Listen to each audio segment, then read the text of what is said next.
మితిమీరితే ముప్పే. 1. మితిమీరిన ఖర్చు పేదరికం పాలు చేస్తుంది. 2. మితిమీరిన పొదుపు కష్టాల పాలు చేస్తుంది. 3. మితిమీరిన సంపాదన మనశ్శాంతి లేకుండా చేస్తుంది. 4. మితిమీరిన క్రమశిక్షణ అయిన వాళ్ళను దూరం చేస్తుంది. 5. మితిమీరిన హాస్యం నవ్వుల పాలు చేస్తుంది. 6. మితిమీరిన కోపం శత్రువులను చేస్తుంది. 7. మితిమీరిన వ్యసనం అపఖ్యాతి వస్తుంది. 8. మితిమీరిన ఆహారం అనారోగ్యం వస్తుంది. 9. మితిమీరిన ఆశ నిరాశకు దారి తీస్తుంది. 10.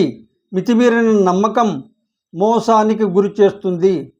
నచ్చితే లైక్ చేయండి, షేర్ చేయండి, సబ్స్క్రైబ్ చేయండి. యూట్యూబ్ ఛానల్ ఖాదర్ దండు.